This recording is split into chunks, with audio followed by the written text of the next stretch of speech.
Bene data bashiki bacu abari hafi ndetse n'abari kure, bwoko bw'Imana turabasuhuje mu izina ry'Umwami wacu Yesu Kristo. Muri inyigisho twabateguriye uyu munsi wa none, muri buze kwibonera zimwe muri kamere z'Imana. Imana yacu ni urukundo, Imana ni inyembabazi, Imana irihangana, Imana igira neza, Imana ishobora byose, Imana iratabara, Imana ihindura amateka. Mwene data, Imana yacu ifite umugambi munini ku buzima bwacu. Imana ifite umugambi mwiza ku buzima bwawe. Ariko icyo gusaba nuko uyitegera amatwi, nuko uyumvira, nuko uwicisha bugufi, maze ugategereza ubushake bwayo bukigaragaza ku buzima bwawe. Inyigisho z'uyu munsi ziragaragaza ubushake bw'Imana guhindura ubuzima bwawe. Mu nyigisho y'umubembe igihe yabwiraga Yesu muri Mariko igice cya mbere umurongo wa 40, umubembe akabwira Yesu ati washaka wabasha kungiza.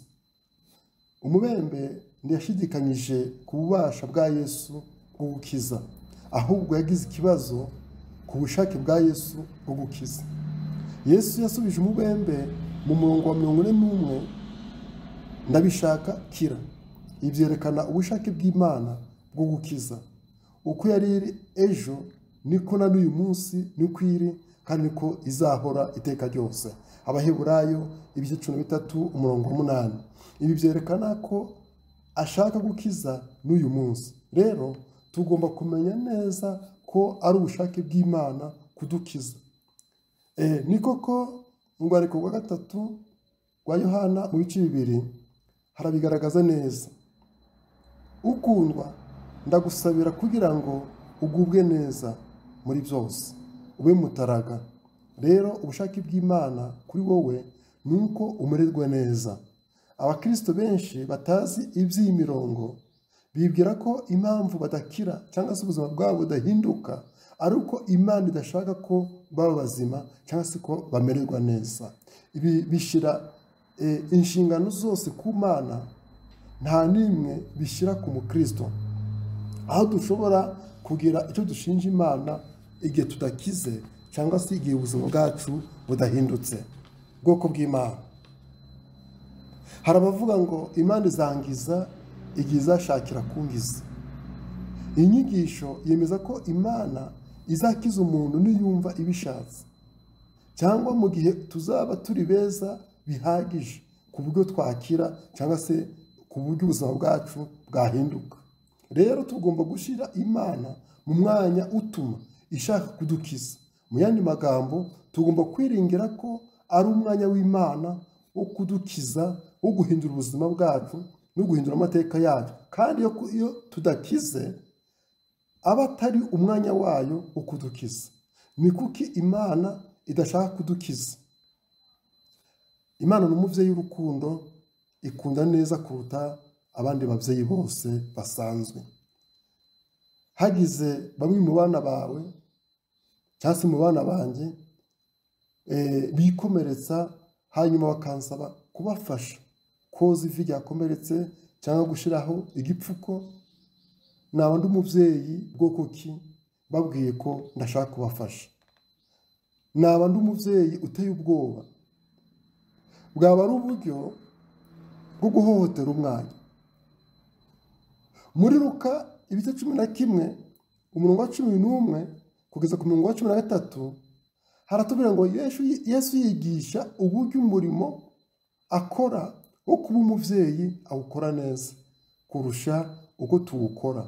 Iyi mirongo iravuga ko nidukorera ibintu byiza abana bacu, Imana nayo izabidukorera ndetse birenzeho. Twebwe abana bayo duhora twifuza ko Imana itugira neza. Natwe rero reka dutume abana bacu baba bazima.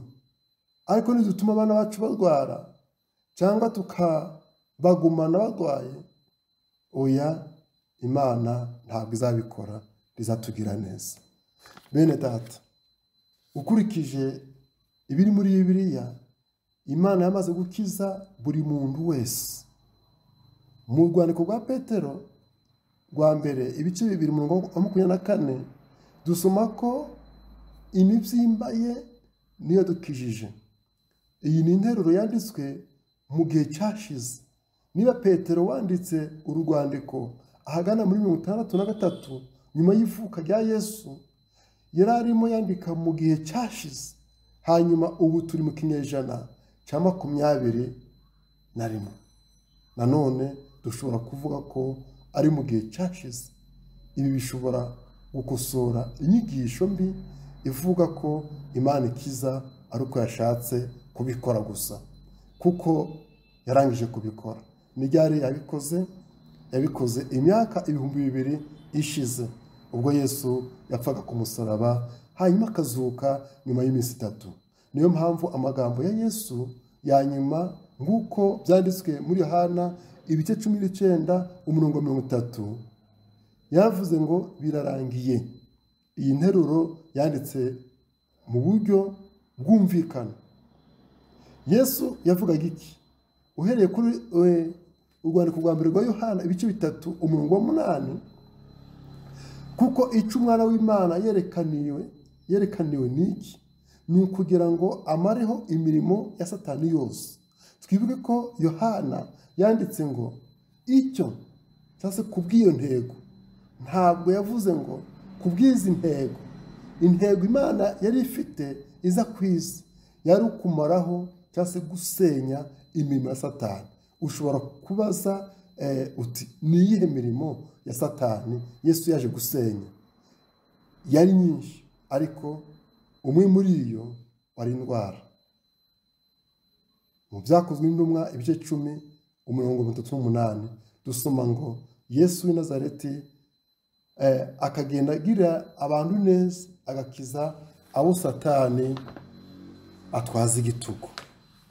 Bene data, duhereye kuri ibi byanditswe dushobora kubona ko gukira kwacu kutari ku Mana. Ugukira kwacu uko Yesu yadupfiriye kugira ngo tukugire nitwe biriho. Mu yandi magambo, gukira ni inshingano yacu, ntabwo ari inshingano y'Imana. Mu gihe cya gatatu tuzabona inzitizi zatubuza kwakira ibiturutse ku Mana. Bene data, ndagira ngo muze gukurikirana neza izi nyigisho, kandi tuyifuriza imigisha y'Uwiteka Imana yacu. Mwibuke tubafitiye ibitabo by'ubuntu, ibitabo byagufasha gukura mu buryo bw'umwuka mu rurimi wifuza igitabo mu rurimi rw'Icyongereza turabifite, mu Kinyarwanda turabifite, mu Giswahili turabifite. Ibyo bitabo birahari. Ugikeneye watwandikira cyangwa se ugafata nimero zacu ukaduhamagara. Ni 0787878738. Ngasubiramo, ni 0787878738. Tubafitiye ibitabo byabafasha gukura mu buryo bw'umwuka. Ni ibitabo bya Gikristo byanditswe n'abahanga muri teolojiya, kandi bifite n'imirongo myinshi ya Bibiliya yagufasha gusobanukirwa neza n'ijambo ry'Imana. Imana rero bamugisha muze gukurikirana neza inyigisho twabateguriye. Nzi ko irahindura ubuzima bwanyu, ikubiyemo umugambi mugari, umugambi w'Imana, umugambi Imana igufitiye. Imana iguha kandi Imana ikwishimire mu izina rya Yesu. Bakundwa bene data, twongeye kubaha ikaze tubasuhuza mu izina ry'Umwami wacu Yesu Kristo. Uyu munsi tugiye kubaganiriza ku isomo ryitwa Imana irifuza kugusubiza agaciro kawe, kandi Imana yiteguye kukwambika igikundiro cyayo. Reka dusome Gutegeka kwa 2 ibice 28, duhere ku murongo wa mbere tugeze ku murongo wa 2. Nugira umwete wo kumvira Uwiteka Imana yawe no kwitondera amategeko yayo ngutegeka uyu munsi, Uwiteka Imana yawe izagusumbisha amahanga yose yo mu isi. Uwiteka Imana ikomeye Imana yaremye ijuru n'isi, irifuza kukwambika igikundiro cyayo, irifuza kugusumbisha amahanga yose, ariko weho ari icyo usabwa gukora. Icyo usabwa gukora ni iki? Ni uko witondera amategeko Uwiteka agutegeka uyu munsi wa none, ni uko ugendera mu nzira ze, ni uko Uwiteka umwumvira mu byo akubwira byose, umwumvira mu byo agutegeka byose. Bibiliya iratubwira mu Kuva ibice 20 kuva ku murongo wa 1 kugeza ku murongo wa 9, turahabona amwe mu mategeko Imana yahaye Mose ku musozi wa Sinayi. Imana iravuga iti, ndi Uwiteka Imana yawe yagukuye mu gihugu cya Egiputa, mu nzu y'uburetwa. Ntukagire izindi mana mu maso yanjye, ntukiremere igishushanyo kibajwe cyangwa igisa n'ishusho yose yo mu ijuru cyangwa hasi ku butaka cyangwa mu mazi yo hepfo y'ubutaka. Ntukabyikubita imbere, ntukabikorere, kuko Uwiteka Imana yawe ndi Imana ifuha. Mpora abana gukiranirwa kwa base, ngageza kubuzukuruza n'ubuvivi bw'abanyanga. Nkababarira abankunda bose bakitondera amategeko yanjye, ngageza kubuzukuruza bibihe 1000. Ntukavugira ubusa izina ryanjye, izina ry'Uwiteka Imana yawe, kuko Uwiteka atazamubara ngo utacumuye uvugiye ubusa izina rye. Wibuke kweza umunsi w'isabato, mu minsi 6 ujye ukora, ariko aba ariyo ukoreramo imirimo yawe yose, ariko uwa 7 niwo sabato Uwiteka Imana yawe. Ntukagire umurimo wose uwukoraho, wowe ubwawe cyangwa umuhungu wawe cyangwa umukobwa wawe cyangwa umuhungu wawe cyangwa umuja wawe cyangwa itungo ryawe cyangwa umunyamahanga wawe uri iwanyu, kuko iminsi 6 ari Uwiteka yaremeyemo ijuru n'isi n'inyanja n'ibirimo byose, akaruhuka ku munsi wa 7. Nicyo cyatumye Uwiteka aho umugisha umunsi w'isabato akaweza. Bene data, aha mu Kuva ibice 20 tumaze gusoma, turahabona amwe mu mategeko y'Uwiteka Imana. Imana ni Imana ifuha, ni Imana ishaka ko tuyiramya y'ubwayo, tuyihimbaza y'ubwayo. Icyubahiro ni icyayo, ntabwo icyubahiro cy'Imana twagihereza Bayali, ntabwo twagihereza Bali, ntabwo twagihereza abapfumu, twagihereza abita abahanga ndetse n'abita abatware, ahubwo icyubahiro ni icy'Uwiteka Imana. Bene data, nagira mbabwire ngo muri iyi si ya none hadutsemo abahamya benshi bavuga ibitandukanye n'ibyo tubabwira uyu munsi wa none. Hadutse n'abahanuzi, abo bose bashaka ibyubahiro hirya no hino biciye mu buhanuzi bwabo. Ariko ndagira mbabwire ngo mu Baheburayo igice cya 1 umurongo wa 1 kugeza ku murongo wa 2 haratubwira ngo kera Imana yavuganaga n'abasokuruza mu kanwa k'abahanuzi mu bihe byinshi no mu buryo bwinshi. Naho muri iyi minsi y'imperuka yavuganiye natwe mu kanwa k'umwana wayo, uwo yashiriyeho kuba umuragwa wa byose, ari we yaremesheje isi. Muri iyi minsi ya none, mu minsi y'imperuka, Imana iravugana natwe biciye mu kanwa ka Yesu. Imana yavuganye natwe biciye kuri Yesu umwana wayo, kuko Yesu Bibiliya yatubwira muri Yohana ngo ni ijambo w'Imana, kandi ngo ijambo yabanye n'Imana, kandi ijambo yari Imana. Ijambo w'Imana rero yaje muri twe, aratuganiriza, aratwigisha, aratwiyereka, kandi maze no gusubira mu ijuru. Ibyo yanditse byose, ibyo yavuze byose byanditswe n'abahanga, bishirwa mu gitabo aricyo Bibiliya dusoma umunsi wa none. Bibiliya ni ubuhanuzi bukomeye cyane, kuko butwereka uko Imana yagiye ivugana n'abasokuruza, ndetse na n'uyu munsi Imana ikayivugana natwe biciye mu ijambo ryayo. Bene data rero, hano hanze hari abahanuzi benshi, hari abahanuzi batandukanye, hari abahamya batandukanye, ariko ndagira ngo ubwire ngo Bibiliya ni umuhamya w'ukuri wa mbere ugomba kuguhamiriza. Imana ikavugana nawe biciye mu ijambo ryayo. Imana irifuza kukugira neza. Ubwo yifuza kukugira neza, nawe ugusabwa kugira umutima w'imbabazi. Abanyarwanda nibo bavuga ngo gira neza wigendere, kuko ejo uzayisanga imbere. Muri Matayo ibice 7:17 haratubwira ngo ibyo twifuza ko abandi batugirira natwe aba ari byo tugirira abandi. Reka dusome umurongo. Ibyo mwifuza ko abandi babagirira byose namwe muba ari byo mubagirira. Ibyo nibyo bibumbye amategeko n'ibyahanuwe. Mwene data, mushiki wanjye, bwoko bw'Imana, niba wifuza amahoro, hesha abandi amahoro.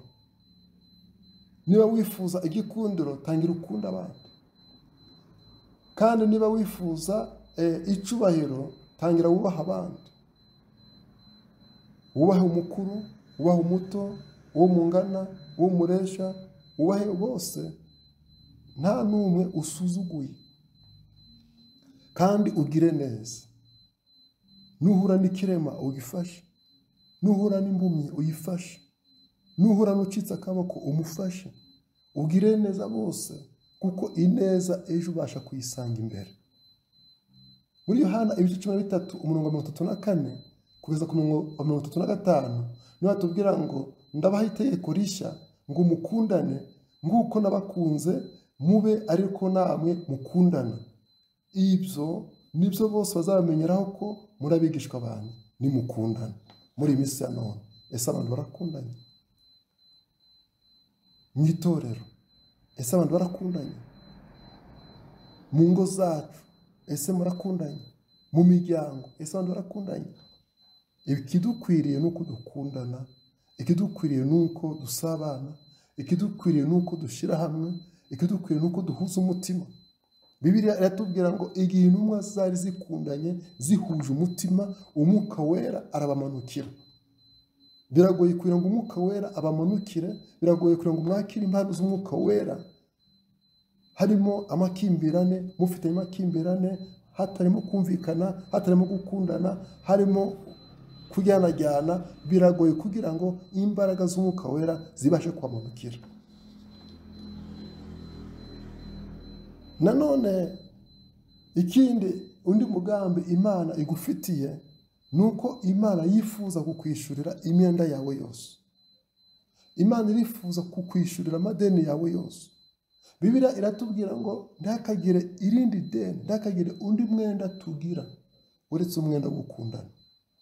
Ariko ugira icyo ugasanga amadeni muri banki atumereye nabi, mu misheto atumereye nabi, mu mabanki aciriritse, mu mabanki akomeye, ay'ubucuruzi, imyenda itumbereye nabi. Ariko mwene data, Bibiliya iratubwira ngo mbese ubwo itimanye umwana wayo ikamutanga ku bwacu, izaburite kumuduhana n'ibindi byose. Aya ni amagambo dusoma mu Baroma ibice 8 umurongo 32. Mbese ubwo itimanye umwana wayo ikamutanga ku bwacu, izaburite kumuduhana n'ibindi byose.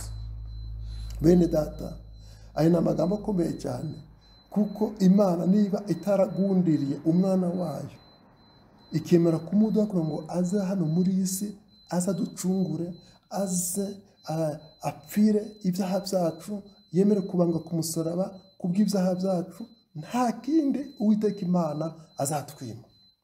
Nta kindi gikomeye cyaruta gutanga umwana wayo. Niyo mpamvu dufite ubwishingizi, niyo mpamvu dufite agaciro, kuko Uwiteka Imana atwitayeho.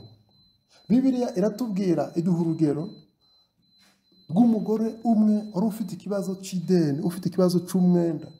Umugabo we yapfuye afite ideni, arapfa, amusigira ideni, kugishura riramunanira. Bigera igihe umwishyuza yashaka gutwara abana be kugira ngo babe imbata bishure rya deni. Ariko aja gutakira umukozi w'Imana, aja kwinginga umukozi w'Imana, amugezaho icyifuzo.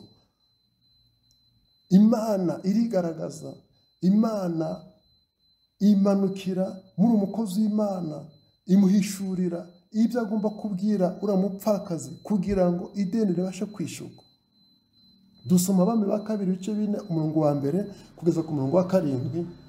Baratubwira ngo bukeye umugore umwe wo mu bagore b'abahanuzi asanga Elisa, aramutakambira ati, umugaragu wawe ari wo mugabo wanjye yarapfuye, kandi uzi ko uwo mugaragu cyangwa se uwo mugabo wanjye yubahaga Uwiteka, none umwishyuza araje kuko yapfuye afite ideni, twe kuryishura ryaratunaniye. Umwishyuza araje, arashaka kujyana abana banjye bombi ngo abagire imbata ze. Elisa aramubaza ati, none se ngugire nde? Mbwira niba hari icyo ufite imuhira. Nawe ati, umuja wawe ntacyo mfite imuhira keretse agaherezo kutuvuta. Aramubwira ati, genda utire ibintu birimo ubusa mu baturanyi bawe bose, ariko ntutire bike, maze winjirane mu nzu n'abana bawe ukinge utwo tuvuta udusuke muri ibyo bintu byose, ikintu cyose uko cyuzuye ukibike. Nuko amusigaho, yinjirana n'abana be mu nzu arakinga, bamuzanira ibyo bintu asukamo. Nuko ibyo bintu byose bimaze kuzura, abwira umuhungu we ati, ongera unzanire ikindi kintu. Nawe aramusubiza ati, nta kindi gisigaye mama. Uwo mwanya amavuta arorera kuza. Hanyuma uwo umuntu w'Imana aramubwira ati, nawe genda ugurisha ayo mavuta wishyura umwenda wawe, asigara gutungana n'abana bawe.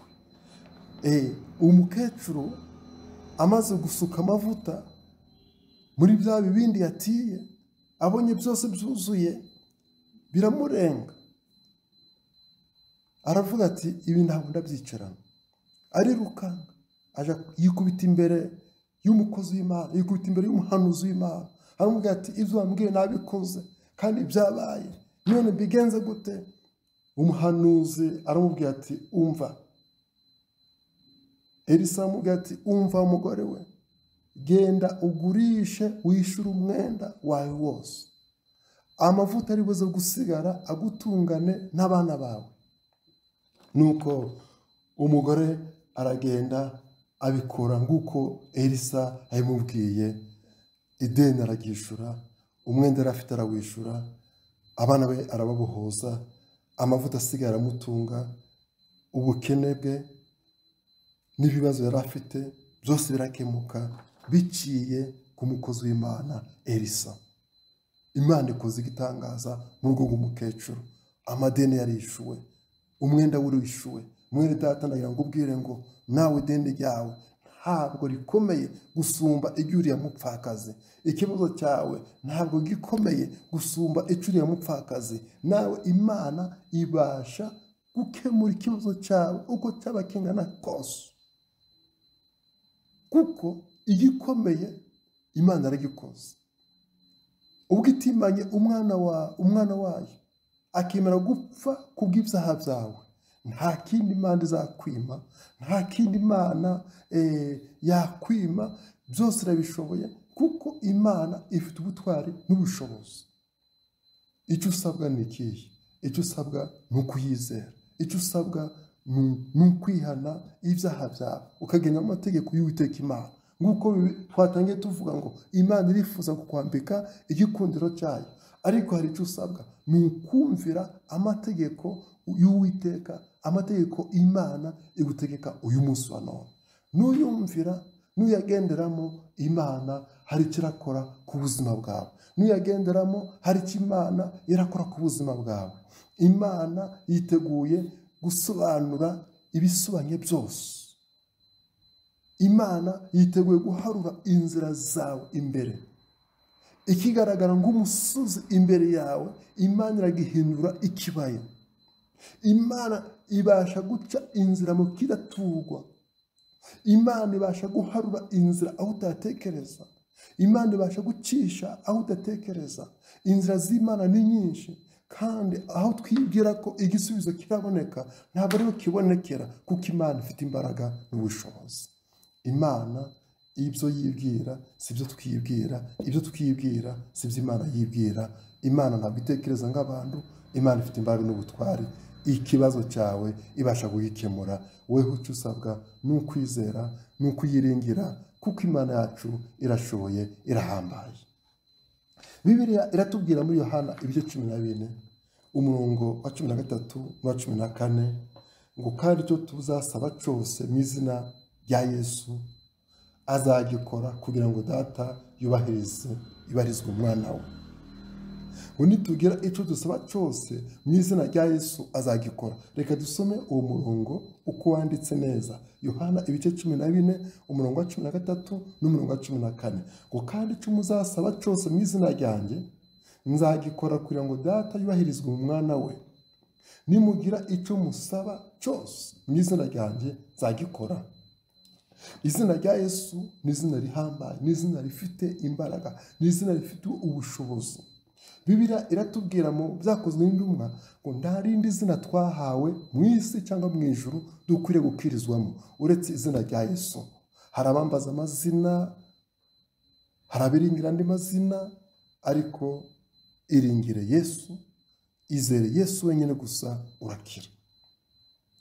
Abefeso ibice 3 n'umurongo wa 20 kugeza ku murongo wa 21 haratubwira ngo Imana ibasha gukora ibiruta cyane ibyo dusaba ndetse n'ibyo twibwira byose nk'uko imbaraga zayo zidukoreramo. Icyubahiro kibi cyayo mu itorero no muri Kristo Yesu kugeza iteka ryose ry'ibihe bidashira. Amen. Bene data bakundwa, Imana yacu ibasha gukora ibiruta n'ibyo dutekereza, ibasha kuduha ibiruta ibyo dusaba, kuko ufite icyifuzo uyu munsi wa none, urari icyo wifuza ko Imana yagukorera, ariko Imana izakora n'ibiruta ibyo utekereza.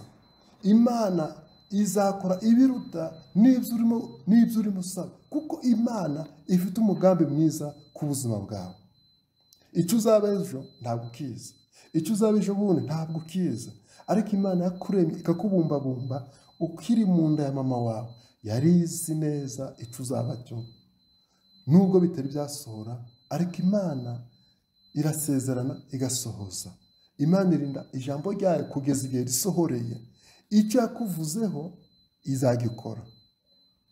Mwene data, Imana yacu irahambaye, Yesu wacu arahambaye, Yesu afite imbaraga no gutwara.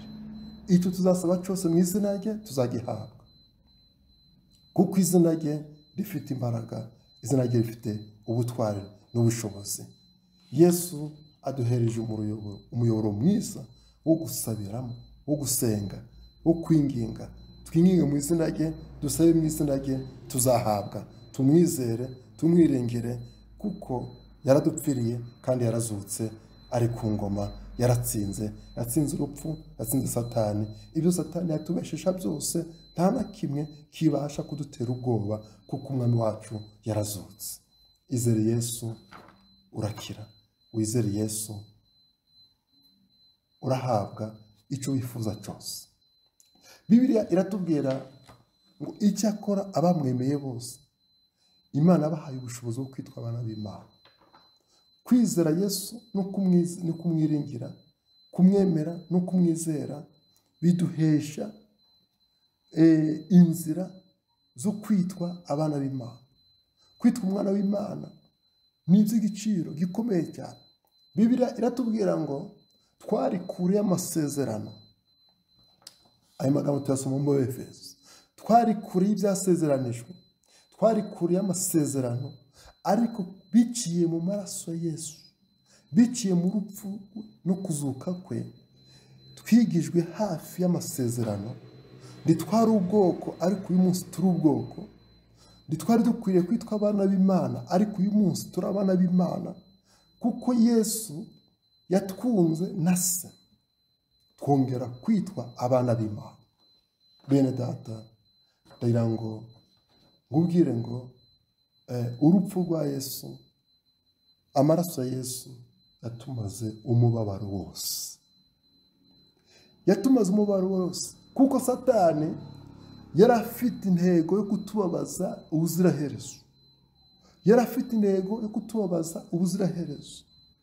Igihe amaze gucibwa mu ijuru, yamanutse aho ndagatoki kandi aravuga ati, uriya muntu warimo imishusho y'Imana, uriya nzamucumuza, uriya nzakura ubusabane hagati ye n'Imana, uriya nzamwigarurira kugeza igihe nzamubabaza, Imana ikicuza impamvu yaremye uriya muntu. iyo dusomye mu bitabo by'amateka tugasoma n'ibitabo by'abahanuzi dusanga ibihe by'umubabaro byarabayeho kuva kera, ntabwo ari iby'iki gihe gusa, kuko Satani yatangiye ababaza ubwoko bw'Imana kuva kera kugeza uyu munsi wa none. Kubabaza umwana w'umuntu bimutera kwibaza, akibaza ibibazo byinshi, akibaza ati ese Imana yandemeye kubabara, Imana yandemeye kubabazwa by'iteka, kuko inavutse harababazwa n'ubuzima, harababazwa n'uburwayi, bagatangira kuvuga ati kuki ndaheze mu nda ya mama, kuki Imana yemeye ko navukira kubabazwa bingana gutya, bagatangira kwitotomba bakivovota. Ariko ndagira ngubwire ngo Imana irazi umubabaro wawe. Nubwo Satani akubabaza, arabaza uyu mubiri, ariko humura ni iby'igihe gito. Imana irakuzi, Imana izakurinda, Imana izabana nawe, Imana izagukomeza, Imana izaguhumuriza. Mwibuke Yobu uburyo ki yababajwe na Satani. Yobu arababazwa, Yobu ararwara, Yobu apfusha abana, Yobu apfusha amatungo, Satani aramubabaza, ariko ku iherezo Yobu aranesha. Imana iramusumbusha, Imana imusubiza ubwiza, Imana imugarurira abana, Imana imugarurira amatungo, Imana imukubira inshuro zirenga 3 zose. Mwene data, ihangane nubwo urimo kubabazwa, ariko igihe kiraje, igihe kirasohoye, Imana ikagusumbusha, Imana ikagusubiza agaciro kawe, Imana ikagusubiza imbaraga, Imana ikakugira neza. Mu rwandiko Pawulo yandikiye itorero ry'Abefeso ibice 6 guhera ku murongo wa 11, Pawulo aratugira inama uko tugomba guhagarara tushikamye, twiteguye neza urugamba, kandi twiteguye kunesha Satani n'ingabo ze zose. Reka dusome Abefeso ibice 6 duhere ku murongo wa 10 n'umurongo wa 13. Ibisigaye mukomerere mu mwami no mu mbaraga z'ubushobozi bwe bwinshi, mwambara intwaro zose z'Imana, kugira ngo mubashe guhagarara mudatsinzwe n'uburiganya bwa Satani. Kuko tudakirana n'abafite amaraso n'umubiri, ahubwo dukirana n'abatware, n'abafite ubushobozi, n'abategeka iyi si y'umwijima, n'imyuka mibi y'ahantu ho mu ijuru. Nuko rero mutware intwaro zose z'Imana, kugira ngo mubashe gukomera ku munsi mubi, kandi murangije byose mubashe guhagarara mudatsinzwe. Umubabaro wacu wose Imana irawuzi. Mwibuke igihe Abayisiraheli bari mu Egiputa bananizwa cyane na Farawo, batakiye Uwiteka baraniha, umuniho wabo urazamuka ugera ku Mana. Imana ihagurutsa Mose kugira ngo imukoreshe kuvana ubwoko bwayo mu maboko ya Farawo.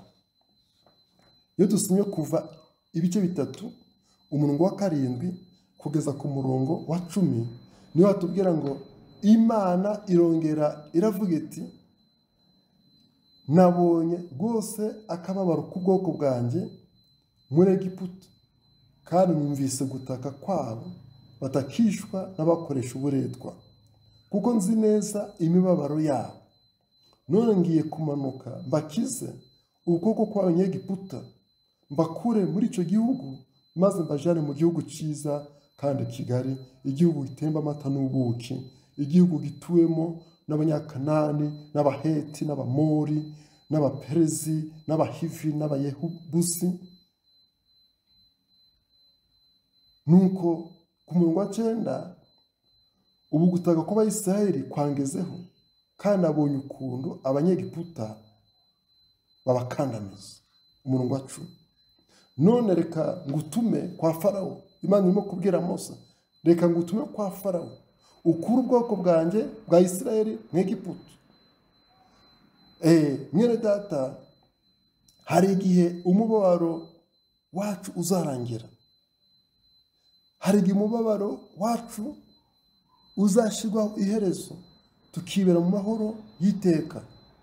Iyo dusomye mu Byahishuwe ibice 21 umurongo wa 4, hari amagambo meza aduhumuriza, hari amagambo meza dukunze gusoma, amagambo atwubaka, amagambo adutera imbaraga, amagambo arimo ibyiringiro mu mitima yacu.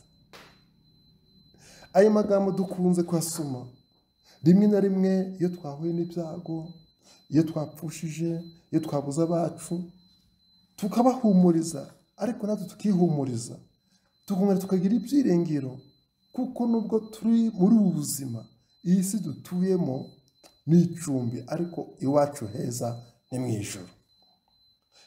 Izahanagura amarira yose ku maso yabo, kandi urupfu ntiruzabaho ukundi, kandi umuborogo cyangwa gutaka cyangwa kuribwa ntibizabaho ukundi, kuko ibya mbere bishize. Haleluya.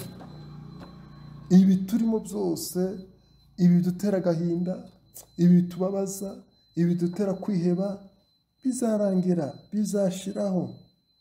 Imana ituremere ubundi buzima bushya. Bwoko bw'Imana ihangane, shikama kandi uhumure, kuko Imana ubwayo igiye kuguhanagura amarira ku maso yawe. Imana igiye guhanagura amarira ku maso yawe. Imana igiye kuguhoza amarira. Humura, amarira warize ni menshi. Wabuze abavandimwe, wabuze ababyeyi, uri imfubyi, ntugira kivurira, ntawe ufite utakira, nta nubwo ufite ukureba. Abantu bose abakubonye bamwe barakwirengagiza, ariko humura, hari igihe kiraje, kandi igihe kirasohoye, Uwiteka agahanagura amarira ku maso yawe. Yakobo igice cya mbere umurongo wa 12 niho atubwira ati, hahirwa umuntu wihanganira iyo umugerageza, kuko namara kwemerwa azambikwa ikamba ry'ubugingo, iryo Imana yasezeraniye abayikunda. Imana y'amahoro ikomeze ibane namwe kandi ibishimire. Bene data, hari igitondo kimwe tuzishima tukanezerwa. Hari igitondo kimwe tuzarara turira, ariko tukabyuka tuvuza impundu. Haleluya. Hari umugambi ukomeye uri ku buzima bwawe. Nubwo twireba tukisuzugura, ariko Imana yakuremanye agaciro. Imana yakuremanye ubwiza. Humura mwene data, Imana irakuzi kandi Imana izakugira neza. Hari agaciro Imana aguhaye. Ushobora kuba warabaye intabwa mu muryango nta muntu ukwitayeho, ariko ndagira ngo ubwire ngo Bibiliya iduhereza ingero nyinshi z'abantu benshi babaye intabwa, maze Imana ikabibuka, Imana ikabahereza agaciro. Tubona Yosefu yaranzwe na bene se, ndetse banaramugurisha, ariko ageze mu Egiputa aba umutware, arakomera. Mwene data, tubona urugero rwa Yefuta, uburyo kiyanzwe na bene se, ngo nyina ni maraya, baramujugunya, ariko iyo ageze Imana imuhindura uwifuzwa. Mwene data, tubona muri Bibiliya Abayisiraheli bangwa ndetse baragambanirwa, bagiye no kwicwa, baragenda batakambira Esiteri ati duhakirwe ku mwami, ariko tubona Imana yigaragaza. Tubona Imana ikora igitangaza, nuko Imana mu cyimbo cyo gupfa, Imana ibaha ubuzima, kandi Imana ibaha igikundiro. Mwene data, humura, Imana nawe irakuzi. Imana ibasha kukwambika igikundiro cyayo. Imana irifuza kukwambika ubwiza, irifuza kugusubiza agaciro kawe. Humura, Imana irakuzi. Humura, Imana izagutabara. Humura, Imana iri kumwe nawe. Haleluya. Mwene data, humura, ushikame. Yeremiya ibice 29 umurongo wa 11 niyo aratubwira ngo, erega nzi ibyo nibwira nzabagirira, ni amahoro si bibi, kugira ngo mbare umutima w'ibyo muzabona hanyuma. Niko Uwiteka avuga. Ubushake bw'Imana ku buzima bwawe, umugambi w'Imana ku buzima bwawe ni uw'igikundiro.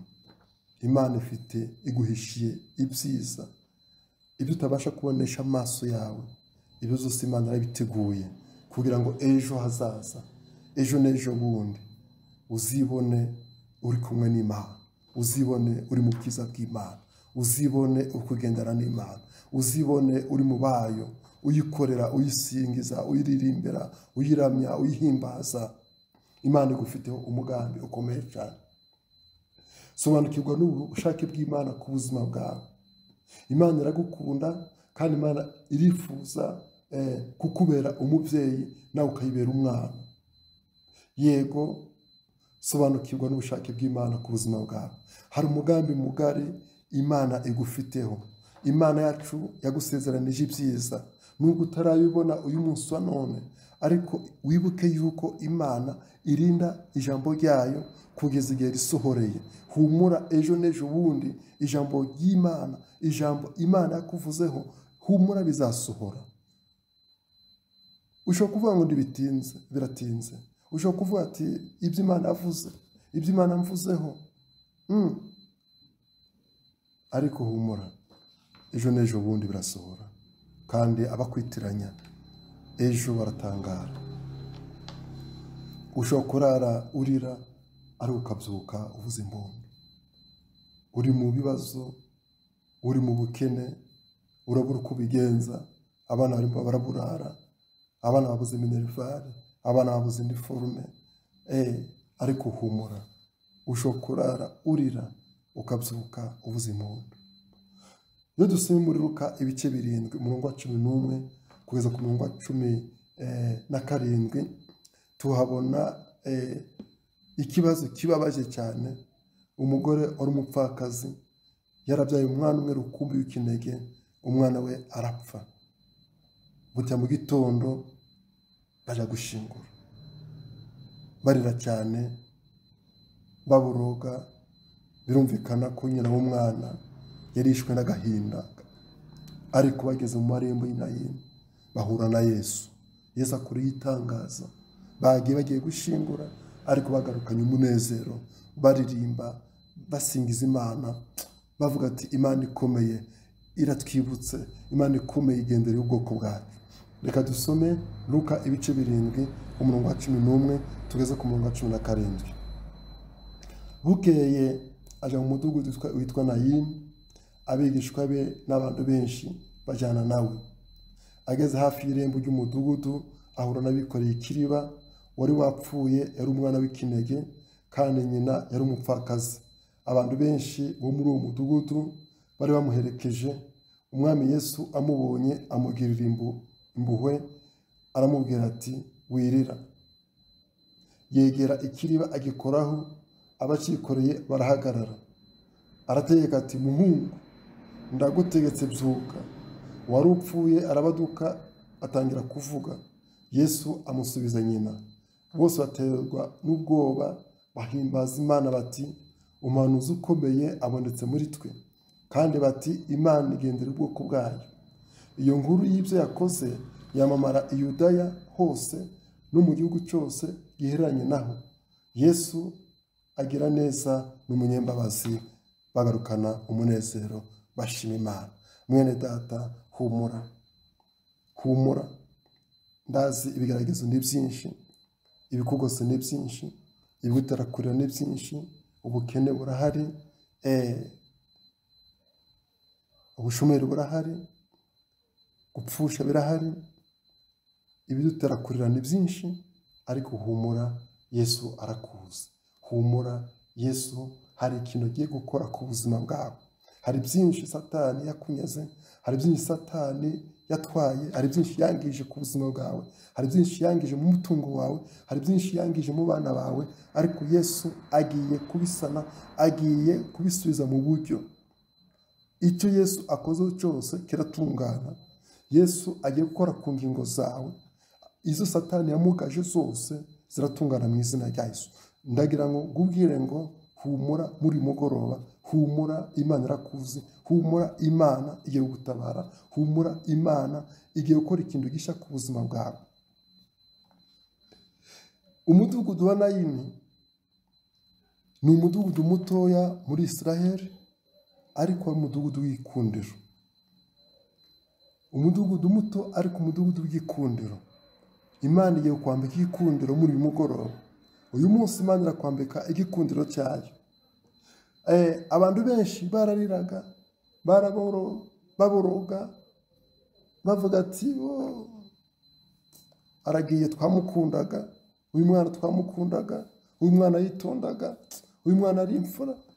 Ariko Yesu arabitegereza bose, abona afite agahinda, ariko amenya umupfakazi nyirizina ufite agahinda gakomeye gusumbya abandi bapfakazi bose.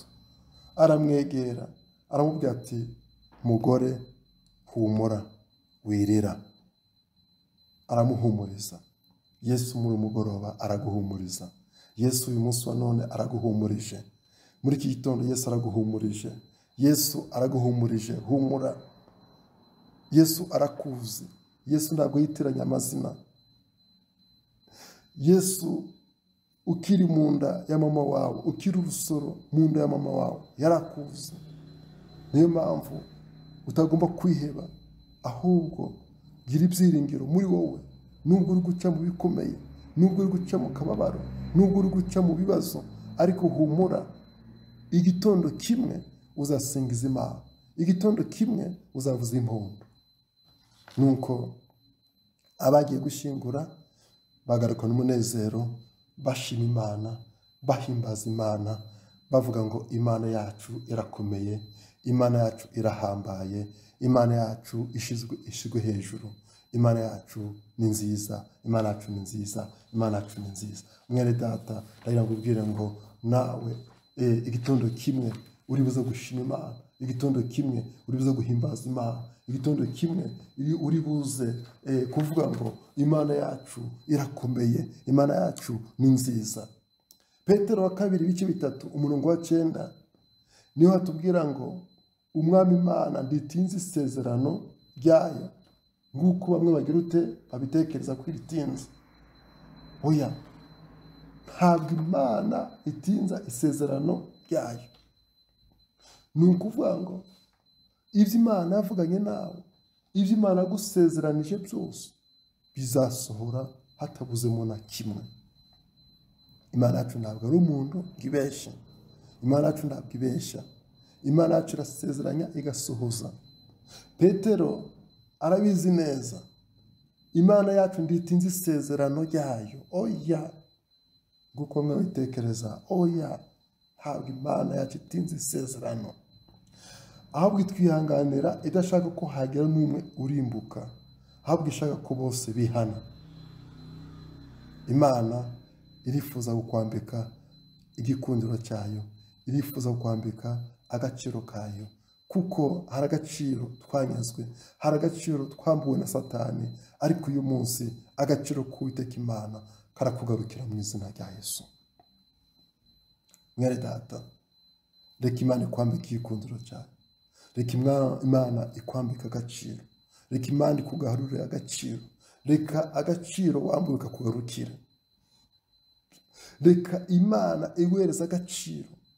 Rimwe na rimwe hari igihe dutambuka abantu ntibamenye ko turaba igiciro, ariko uri w'igiciro.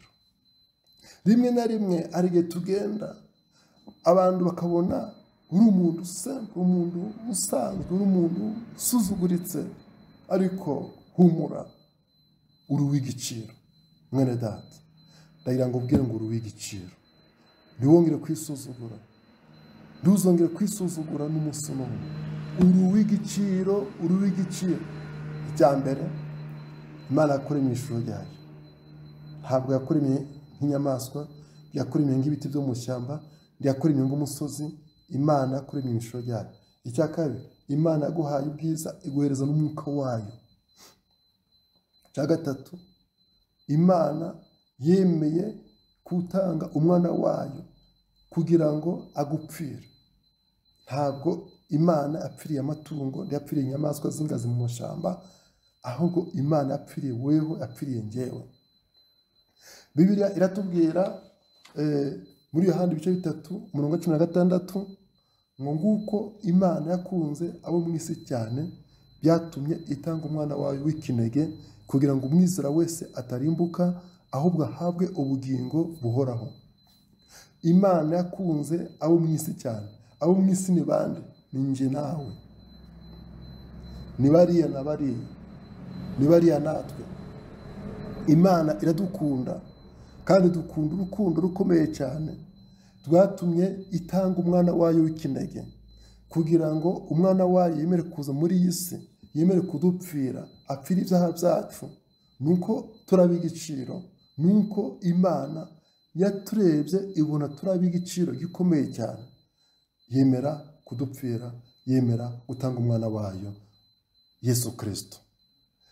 Bibiliya iratubwira ngo icyakora abamwemeye bose bakizera izina rye yabahaye ubushobozi bwo kwitwa abana b'Imana. Ikindi cya kabiri, mwene data, turaba igiciro kuko Imana yemeye ko twitwa abana bayo. Kwitwa umwana w'Imana ni iby'igiciro gikomeye cyane. Mwene data, uri umwana w'Imana. Bwira mugenzi wawe, uri umwana w'Imana, uri uw'igiciro kuko uri umwana w'Imana. Petero arongera avuga ati, bakundwa, ubu turabana b'Imana, ariko uko tuzaza ndikurahishurwa. Ariko ngo icyo nzi ni kimwe, nuko Yesu niyerekanwe tuzasa nawe. Petero arimo arahamya yuko turabana b'iki? Turabana b'Imana. Yohana nawe arabihamya, turabana b'Imana. Bene data, turabana b'Imana, turaba igiciro, turaba igiciro.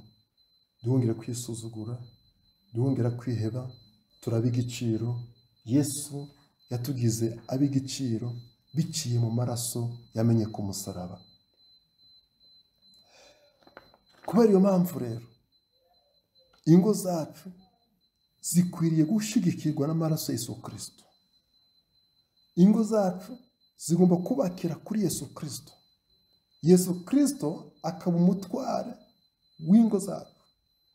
Kuko Yesu Kristo akwiriye kuba umutware w'ingo zacu.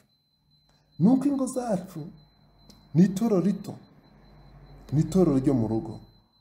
Itorero ryo mu rugo rigomba kuba ryubakiye kuri Yesu Kristo. Kuko biratubwira muri Efeso ko Yesu ari we mutwe w'itorero, niwe mutware w'itorero.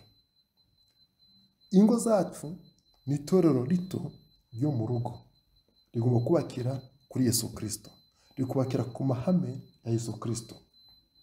Yobu ibice 11 umurongo wa 13 kugeza ku murongo wa 15 aravuga ati, nuboneza umutima wawe ukayitegera amaboko, niba hari iki mu kuboko kwawe ugite kure, kandi we kwemera ko ukiranirwa kuba mu rugo rwawe. Ni ukuri niho uzubura amaso yawe udafite ikizinga, uzakomera kandi ntabwo uzatinya. Ahangaha Yobu aragira inama abagabo, aragira inama abatware bo mu ngo, ari bo bagabo, tuboneze imitima yacu kandi amaboko yacu tuyategere Uwiteka Imana, kandi tuzibukire ikibi cyose. Twe kwemera ko ukiranirwa kuba mu ngo zacu, ahubwo ingo zacu zezeshwe amaraso ya Yesu Kristo. Yobu aragira inama abagabo kugira ngo ingo zabo bazubakire ku rufatiro rwa Kristo. Ingo zabo bazubakire ku rufatiro no ku mahame ya Bibiliya, ariryo jambo ry'Imana. Petero wa mbere ibice 3 umurongo wa 7 aragira ati, namwe bagabo, nuko mubane n'abagore banyu, mwerekane ubwenge mu byo mubagirira, kuko bameze nk'inzabya zidahwanije namwe gukomera, kandi mububahe nk'abaraganwa namwe ubuntu bw'ubugingo, kugira ngo amasengesho yanyu yo kugira ingomi. Amen.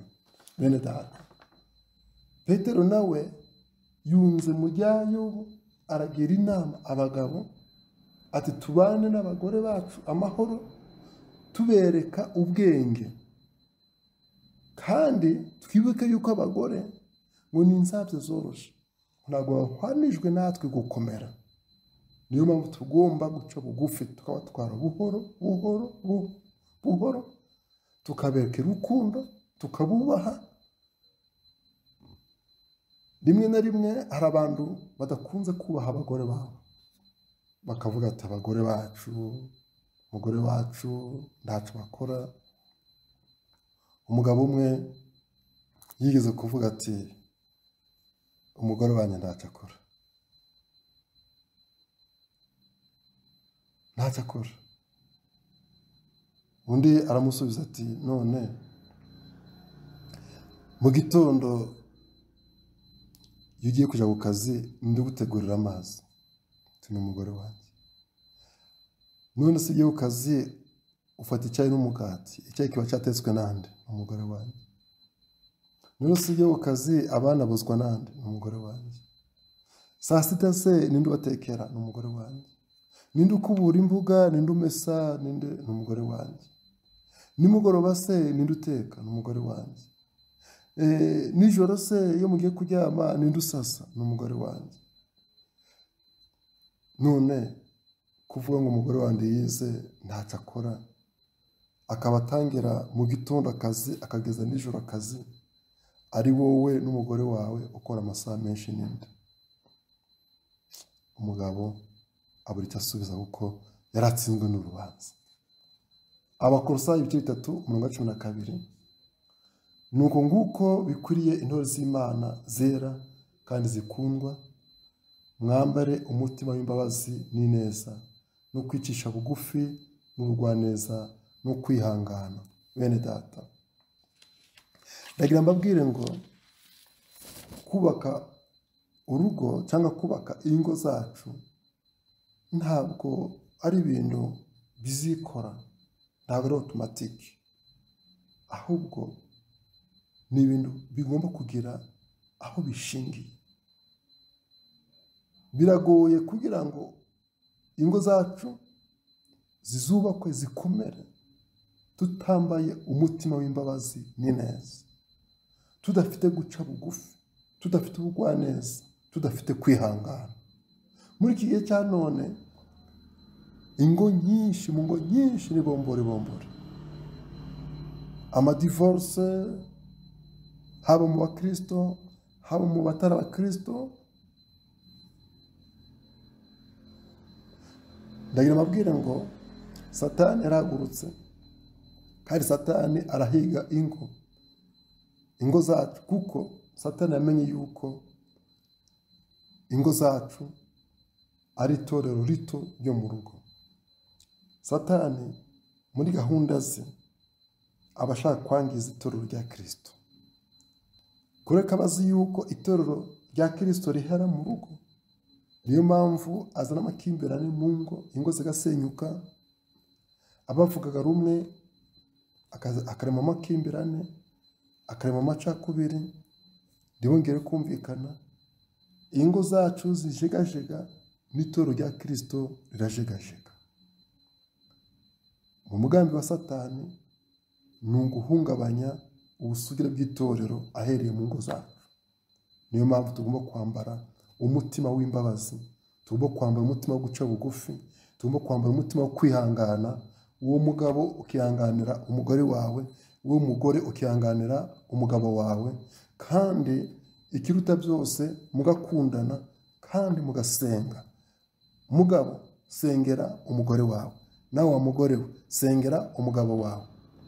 Mugabo sengera abana bawe, nawe umugore we sengera abana bawe. Musenge iminsi yose kandi ubudasiba. Musenge iminsi yose kandi ubudasiba. Musabirane, kandi uko umuntu agize icyapfa na mugenzi we, agira umutima wo kwihangana no guca bugufi, agira umutima w'imbabazi. Ingo nyinshi zirasenyuka kubera ko umutima w'imbabazi Satani yarangije kuwukura mu mitima yabo. Ingo nyinshi zirasenyuka kubera ko umutima wo guca bugufi Satani yarangije kuwutwara. ingo nyinshi zirasenyuka kuko umutima w'ubugwaneza no kwihangana Satani yarangije kuwutwara. Ariko ndagira ngo ubwire ngo shikama usabe imbaraga, shikama usabe ubwenge, shikama usabe Imana iguha umutima w'imbabazi, iguha umutima w'ineza, Imana iguha umutima wo kwicisha bugufi, Imana iguha umutima wo kwihangana, uzanesha Satani kandi n'ukuri uzayinesha. Mwihanganirane kandi mubabarirane ibyaha. Uko umuntu agize icyapfa n'undi, bene data, umunyarwanda aciye umugani ngo aho abantu bari ntihabura urundurundi. Uwo mugabo wikumva ko ishano ryaguye kuko umugore hari icyo yakoze, ahubwo mubabarire. Uwo mugore wikumva ko ishano ryacitse umugongo kubera yuko ubonye umugabo yaguye mu cyaha, ahubwo gira umutima w'imbabazi umubabarire. Mwihanganirane kandi mubabarirane ibyaha. Uko umuntu agize icyapfa n'undi, habeho wa mutima w'imbabazi, habeho wa mutima wo kwihangana, bityo muzubaka urugo kandi Satani nabona iyo ntambwe mwayirenze, Satani azabatinya. Satani azatinya urugo rwawe, Satani azatinya abana bawe. Ariko nabona umutima w'imbabazi ntawo, umutima wo kwicisha bugufi ntawo, umutima wo guha neza ntawo, umutima wo kwihangana ntawo, Satani azabegera. Satani azatangira kongorera umugabo, yongorera umugore, abahuza imitwe ayikomanganye. Mwe guha Satani icuho, ahubwo mugire umutima w'imbabazi, mugire kwihangana, Satani mumuneshe, Satani azabahunga. Mwambare intwaro zose z'Imana, muhagare mushikamye kugira ngo mubashe kunesha Satani. Satani azabahunga. Nguko umwami wacu yabababariye, ariko namwe mubabarirana. Amen. Bibiliya iratubwira muri Matayo ibice 6, ubwo Yesu yaramaze kwigisha intumwa ze gusenga, arazibwira ngo nimutababarira abantu ibyaha byabo, Imana nayo ntabwo izababarira. Mu sengesho dukunze gusenga twese rya Dawe uri mu ijuru, cyangwa se rya Data wa twese uri mu ijuru, araho Yesu yabwiye intumwa ze ati utubabarire ibicumuro byacu nguko natwe tubabarira abaducumuyeho. Mu busesenguzi Yesu arababwira ati nimutababarira abantu ibyaha byabo, Imana nayo ntizababarira. Mugore babarira umugabo wawe, nawe mugabo ubabarire umugore wawe. Babyeyi mubabarire abana banyu, bana namwe mubabarire ababyeyi banyu. Muhuze umutima, Umwuka Wera arabasanga. Muhuze umutima, imbaraga z'Umwuka Wera, impano z'Umwuka Wera zirabamanukira none iteka ryose mu izina rya Yesu. Amen. Imana ibahe umugisha. Mwari kumwe na Pasiteri Uwumuremyi Jean Felix. Nongere mbibutse mukore subscribe, nongere mbibutse ubutumwa mu busangize inshuti n'abavandimwe. Imana ibishimire kandi ibahe umugisha. Amen.